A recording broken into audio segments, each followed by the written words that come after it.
Menyambung saudara keprihatinan kita berkaitan dengan kabel yang semrawut dan ternyata memakan korban seorang mahasiswa Rifat Al-Fatih.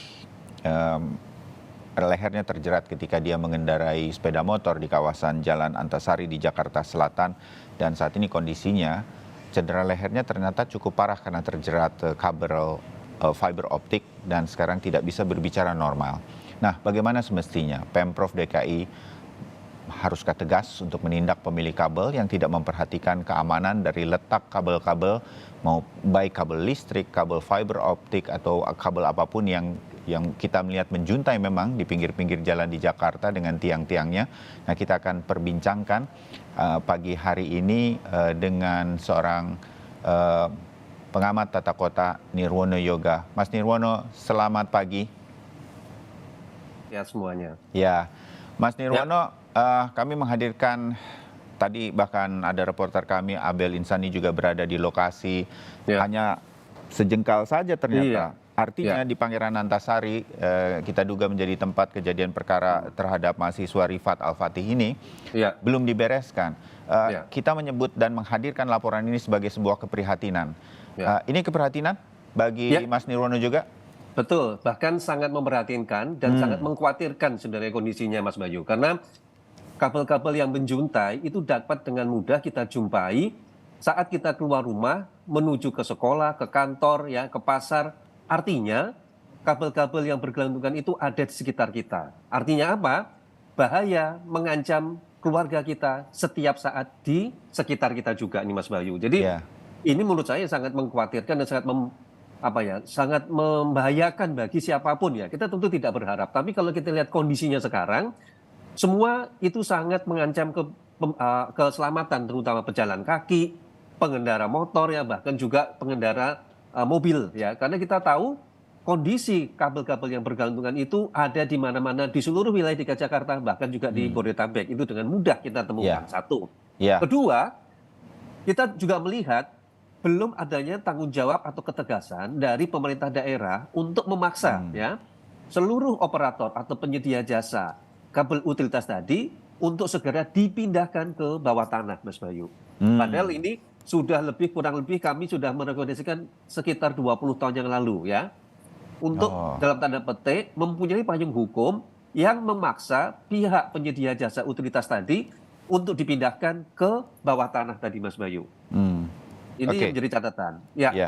Ya, Mas Nirwono, sebagai sebuah disclaimer, kami terus mencoba untuk bisa berbincang. Selain Mas Nirwono, kita mengundang juga pihak dari Pemprov DKI Jakarta, tapi belum bersedia karena waktu yang memang mungkin belum pas begitu. Mudah-mudahan nanti bisa sebagai sebuah diskusi dan menjadikan masukan. Mudah-mudahan pagi hari ini tetap akan menjadi masukan bagi kita semua. Kalau boleh tahu, sebagai warga Jakarta, saya sama seperti Mas Nirwono. Mungkin kita nggak terlalu memperhatikan, tapi pada saat tertentu ketika kita menunggu kendaraan umum atau kita kebetulan sedang berdiri di pinggir jalan Jakarta, benar juga ada kabel-kabel menjuntai itu, tapi kita nggak kemudian berpikir, ini kabel apa sih, bahaya atau tidak? Saya secara pribadi berpikir, ini nggak terlalu berbahaya mungkin karena ya sudah dibiarkan saja begitu. Ya masa sih kabel sampai menjuntai begitu, kalau memang berbahaya pasti cepat dibereskan. Begitu hemat saya berpikir. Tapi ternyata bisa menimbulkan korban seperti Rifat yang sangat kita sayangkan ini kan. Betul sekali, Mas. Siapa sih yang seharusnya menangani ini dan kenapa? Kan kita udah lihat udah lama. Kok dibiarkan menjuntai begitu nggak ada yang negur? Mas Nirwono, itu siapa sebetulnya yang berwenang mengenai ini? Ya, kalau kita mengacu kepada aturan ya, mulai dari Perda nomor 8 tahun 99 tentang jaringan utilitas, kemudian yang terbaru itu Peraturan Gubernur tahun nomor 106 tahun 2019 ya, tentang pedoman penyelenggaraan jaringan utilitas. Di situ jelas bahwa seluruh permohonan izin kabel utilitas tadi itu diajukan ke Dinas Bina Marga sebagai pengelola jalan dan trotoar ya. Jadi seluruh kabel itu tidak ada yang ilegal, semuanya pasti melalui izin ke Dinas Bina Marga. Pertama itu. Artinya pihak Dinas Bina Marga dalam sebuah diskusi, saya masih ingat itu, ada 40 perusahaan penyedia jasa utilitas di Jakarta yang memanfaatkan kabel-kabel di atas tadi, Mas Bayu. 40 ya. Jadi Secara umum ada tiga, ada yang berupa kabel listrik yang dikelola di bawah PLN, kemudian ada kabel telepon yang di bawah PT Telkom, dan yang Ya. ketiga adalah kabel serat optik. Nah, kalau kita kasusnya Mas Sultan, ini ada Mas Sultan ini kabel serat optik yang di mana di bawahnya itu ada sekitar 20-an perusahaan yang mengelola itu, Mas Bayu. Nah, Hmm. jadi sudah jelas urutannya. Pertama adalah kalau di Pemprov DKI adalah Dinas Bina Marga yang mengeluarkan izin. Yang kedua adalah pihak penyedia jasa utilitas, jadi kita bisa merunut kabel itu di bawah siapa pemiliknya. Ya. Dan yang ketiga adalah kontraktor pelaksana. Nah, ketiga belah pihak ini saling terkait, Mas Bayu. Kenapa? Karena setiap kegiatan, pertama itu harus dilaporkan dan mendapat izin, baru kemudian dilaksanakan di lapangan. Kedua, dalam pelaksanaannya tadi ada pengawasan, baik dari si pemberi izin maupun si pemilik kabel tadi. Ya.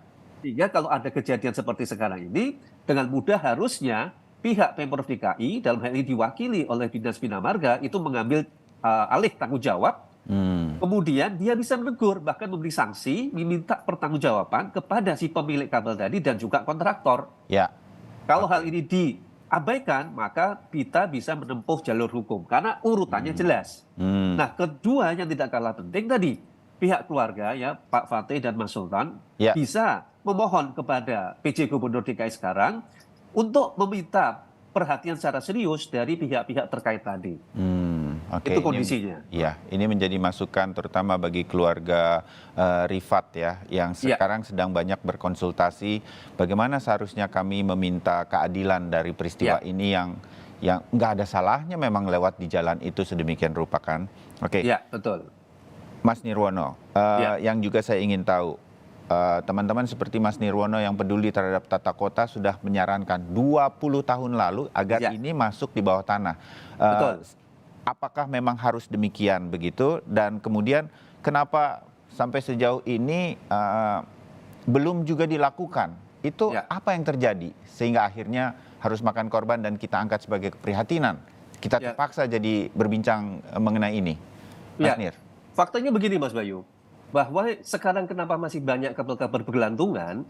Karena di dalam Perda Nomor 8 Tahun 1999 tentang jaringan utilitas itu masih dibolehkan, ya. Pihak pengelola jaringan utilitas itu boleh memanfaatkan pemanfaatan tiang-tiang sebagai jalur untuk kabel utilitas dan tidak ada sanksi atau restribusi. Jadi selama ini yang dilakukan adalah mereka meminta izin kepada Pemprov DKI dalam hal ini Dinas Bina Marga, kemudian dipasang, habis itu selesai, Mas. Tidak ada biaya distribusi, tidak ada biaya pengawasan, makanya tadi begitu ada kejadian tidak akan ada yang mau bertanggung jawab. Jadi memang secara teknis di bawah perda tersebut belum ada ketegasan. Inilah yang kemudian sejak 2019 yang lalu tuh Mas Bayu, kami berdiskusi dengan Dinas Bina Marga, kemudian mengajukan raperda sarana jaringan utilitas terpadu ke pihak Badan Pembentukan Perda DKI Jakarta, DPRD DKI Jakarta. Rekomendasinya ke bawah tanah? Iya, betul. Di dalam raperda sarana jaringan utilitas terpadu tadi, kita terakhir rapat itu Maret 2023 lalu tuh Mas Bayu. Sudah ada aturan nanti kalau ini segera disahkan, seluruh kabel tidak boleh lagi ada di atas. Artinya per 2024 pemindahan harus dilakukan dalam tanda petik pemaksaan ya. Karena kalau tidak ada sanksi yang tegas sampai dengan pemutusan kabel-kabel tersebut kalau tidak segera dipindahkan ke bawah tanah. Kalau sekarang secara hukum tidak punya payung hukumnya tadi Mas Bayu. Jadi itulah kenapa kemudian pada saat di era Pak Anies kemarin begitu ada tindakan pemotongan kabel, banyak penyedia jasa utilitas tadi melakukan protes karena secara hukum tidak kuat. Nah ini yang kemudian kita dorong, semoga dalam waktu dekat ini sudah ada payung hukumnya sehingga Pemprov DKI bisa memaksa pemindahan kabel tadi ke bawah tanah segera sebelum jatuh korban berikutnya yang seperti kita katakan tadi kan sebenarnya. Jadi ini yang PR pertama. PR kedua, sambil menunggu itu sebenarnya dengan kejadian seperti sekarang tidak ada alasan lagi bagi pihak penyedia jasa maupun juga Pemprov DKI untuk segera mempercepat pemindahan. Apa? Kebetulan dalam beberapa tahun ini kan sedang dilakukan revitalisasi trotoar, Mas Bayu. Ya jadi kan? Bisa paralel atau bersamaan. Betul sekali. Jadi harusnya saat revitalisasi trotoar dilakukan, pemindahan kabel itu harusnya juga bisa dilakukan. Kalau tidak, nanti kan trotoarnya dibongkar lagi, Mas Bayu. Untuk pemindahan kabel. Ini yang menurut saya kurang koordinasinya antar pihak terkait tadi. Nah, mumpung lagi banyak revitalisasi trotoar tolong kepada para provider tadi dari pihak Dinas Bina Marga untuk segera memaksa para penyedia jasa memindahkan kabel tadi ke bawah. Ya. Kalau tidak, tadi kita katakan jaminan keamanan dan keselamatan warga di ruang publik harus menjadi tanggung jawab pihak penyelenggara. Ini menurut saya yang harusnya menjadi perhatian. Sehingga tidak ada lagi yang dalam tanda petik tadi lempar tanggung jawab tadi, Mas Bayu. Ya, jadi rekomendasi Mas Nirwono sebagai sebuah kebaikan bagi kota Jakarta dan tidak ada lagi korban seperti Fatih yang harus kemudian menjadi momentum dari peristiwa ini, ketegasan dari pemerintah provinsi dalam hal ini Bina Marga untuk segera berkoordinasi dengan para pemilik kabel memindahkannya segera. Ini bisa cepat sebetulnya Mas Nirwono? Sangat bisa karena secara teknis pada saat pertemuan pun pihak penyedia jasa tadi dalam tanda petik semuanya menuju. Hampir tidak ada yang istilahnya menolak ya. Apalagi kalau dengan kasus sekarang mereka juga harus sangat berhati-hati ya. Artinya kalau mereka membiarkan kabel itu mendasarnya berani nggak mereka bertanggung jawab kalau ada kejadian. Itu kan jadi pilihannya menurut saya. Kesempatan ini harus digunakan secara maksimal baik oleh Dinas Bina Marga maupun dari penyedia jasa lalu lintas untuk segera memindahkan kabel tanpa ada lagi kompromi. Menurut saya itu yang harus jadi pertimbangan. Dengan perhatian dari pejabat Gubernur DKI Jakarta Pak Heru yang cepat turun ke lapangan, kita menitipkan harapan ini agar ini bisa segera selesai walaupun beliau sementara begitu. Mas Nirwono, bisa kita titipkan ini mudah-mudahan Pak Heru mendengar. Sangat bisa, karena ini menjadi momentum juga bagi PJ Gubernur untuk membuktikan keseriusan menata kota, dalam konteks ini tata ruang kota Jakarta. Iya. Kira-kira itu Mas Bayu. Baik, Mas Nirwono Yoga, pengamat tata kota mengenai kabel yang menjuntai di DKI Jakarta dan telah memakan korban, harus segera dibereskan. Terima kasih banyak. Ya, sama-sama. Terima kasih. Ya.